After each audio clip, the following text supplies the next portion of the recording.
2022 में एक अभियान प्रारंभ हुआ जिसने सबका ध्यान अपनी ओर आकर्षित किया। केंद्र सरकार के अंतर्गत आने वाले पुरातत्व सर्वेक्षण विभाग यानी एएसआई ने अपने अंडर वाटर विंग को पुनर्स्थापित किया। यह 2001 में प्रारंभ हुआ था, परंतु इसे 2011 में फंड्स की कमी का बहाना बनाकर बंद कर दिया गया।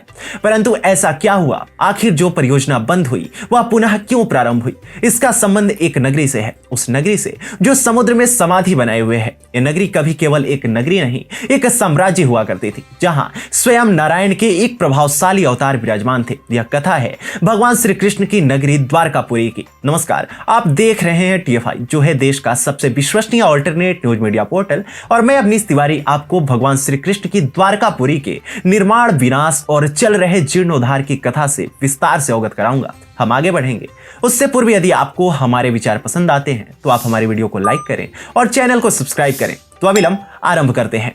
दरअसल 5000 वर्ष पूर्व भगवान श्री कृष्ण ने द्वारका नगरी बसाई थी। जिस स्थान पर उनका निजी महल और हरिगृह था, वहां आज द्वारकाधीश मंदिर है। इसलिए कृष्ण भक्तों की दृष्टि में यह एक महान तीर्थ नगरी है। वैसे भी द्वारका नगरी आदि शंकराचार्य द्वारा स्थापित देश के चारों धामों में से एक है। यही नहीं, द्वारका नगरी पवित्र सप्तपुरियों में से भी एक है। मंदिर का वर्तमान स्वरूप 16वीं शताब्दी में प्राप्त हुआ। द्वारकाधीश मंदिर के गर्भगृह में चांदी के सिंहासन पर भगवान कृष्ण की श्याम वर्णी चतुर्भुज प्रतिमा विराजमान है। यहाँ उन्हें रणछोड़ जी भी कहा जाता है। भगवान हाथ में शंख, चक्र, गदा और कमल लिए हुए हैं।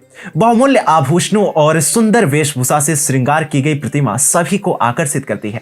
कहते हैं कि जब जरासंध ने कंस के वध के पश्चात मथुरा पर निरंतर आक्रमण किए तो श्री कृष्ण ने अपने नागरिकों की रक्षा हेतु मथुरा से निकलकर द्वारका क्षेत्र में नया नगर बसाया। लेकिन बाद में ऐसा क्या हुआ कि द्वारका नगरी समुद्र में समा गई? द्वारका नगरी को किसने नष्ट किया? क्या प्राकृतिक आपदा से नष्ट हुई द्वारका? इन प्रश्नों के उत्तर पाने की कोशिशें अब तक जारी हैं। समुद्र में हजारों फीट नीचे द्वारका नगरी के अवशेष मिले हैं। द्वारकापुरी के नष्ट होने के पीछे भी अनेक किंवदंतियां हैं, परंतु जो सबसे प्रचलित है वह है मौसूल पर्व की किंवदंती, जो प्रारंभ हुई गांधारी के श्राप से। गांधारी ने श्री कृष्ण को श्राप दिया था कि जैसे उनके कारण उनके कुल यानी कौरवों का नाश हुआ, वैसे ही श्री कृष्ण के कुल यानी यदुवंश का भी नाश हो जाएगा। गांधारी को बाद में अपनी भूल का आभास हुआ, परंतु श्राप तो श्राप था, लौटाया नहीं जा सकता था। उसके कुछ समय के बाद द्वारकापुरी में सात्यकी, कृतवर्मा जैसे योद्धा एकत्रित हुए। ये वो लोग थे जो महाभारत में विपरीत पक्षों से लड़े एवं युद्धोपरांत जीवित भी रहे। जनश्रुतियों के अनुसार जो वार्तालाप हास्य परिहास से प्रारंभ हुई वह शीघ्र ही हिंसक झड़प में बदलने लगी और यदुवंशी आपस में ही झगड़ने लगे। श्री कृष्ण और बलराम से भी जब ये लोग नहीं संभले तो ये उनके लिए संकेत था कि अब युग बदल रहा है और उनके जाने का समय आ चुका है। ऐसे में बलराम तीर्थ यात्रा पर निकल गए और श्री कृष्ण योग निद्रा में लीन हो गए। उनके पांव को हिरण का मुख समझकर एक आखेटक ने लक्ष्य साधकर तीर चला दिया, जिसके कारण उन्होंने अपना देह त्याग दिया। यहीं से कलयुग का प्रारंभ हुआ और समुद्र से उठी लहरों ने शीघ्र ही द्वारका नगरी को ले लिया। बहुत समय से जाने माने शोधकर्ताओं ने पुराणों में वर्णित द्वारका के रहस्य का पता लगाने का प्रयास किया, लेकिन वैज्ञानिक द्वारा तथ्यों पर आधारित कोई भी अध्ययन कार्य अभी तक पूरा नहीं किया गया है। वर्ष 2005 में द्वारका के रहस्यों से पर्दा उठाने के लिए अभियान शुरू किया गया था। इस अभियान में भारतीय नौसेना ने भी मदद की। अभियान के दौरान समुद्र की गहराई में कटे छटे पत्थर मिले और यहां से लगभग 2000 अन्य नमूने भी एकत्रित किए गए, लेकिन आज तक यह तय नहीं हो पाया यह वही नगरी है अथवा नहीं जिसे भगवान श्री कृष्ण ने बसाया था। आज भी यहाँ वैज्ञानिक स्कूबा डाइविंग के जरिए समुद्र की गहराइयों में छिपे इस रहस्य को सुलझाने में लगे हैं। द हिंदू की एक रिपोर्ट के अनुसार वर्ष 1963 में सबसे पहले द्वारका नगरी का उत्खनन Deccan college Pune, department of archaeology और गुजरात सरकार ने मिलकर किया था। इस दौरान करीब 3000 वर्ष पुराने बर्तन मिले थे। इसके तकरीबन एक दशक बाद आर्कियोलॉजिकल सर्वे ऑफ इंडिया की अंडर वाटर आर्कियोलॉजी विंग को समंदर में कुछ तांबे के सिक्के और ग्रेनाइट स्ट्रक्चर भी मिले। द्वारकापुरी के निकट गुजराती तट पर बसे द्वारका धाम पर रणछोड़ जी मंदिर बसा है। यहाँ गोमती के दक्षिण में 5 कुएं हैं।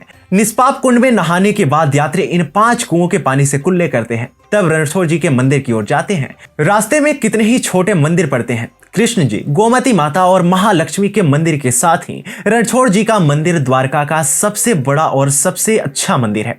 सामने ही कृष्ण भगवान की 4 फुट ऊंची मूर्ति है। यहाँ चांदी के सिंहासन पर विराजमान है।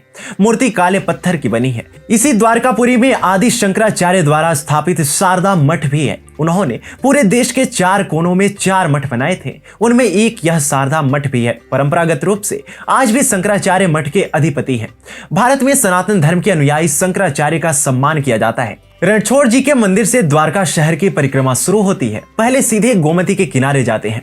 गोमती के 9 घाटों पर बहुत से मंदिर हैं। सामलिया जी का मंदिर, गोवर्धन नाथ जी का मंदिर, महाप्रभु की बैठक, आगे वासुदेव घाट पर हनुमान जी का मंदिर भी है।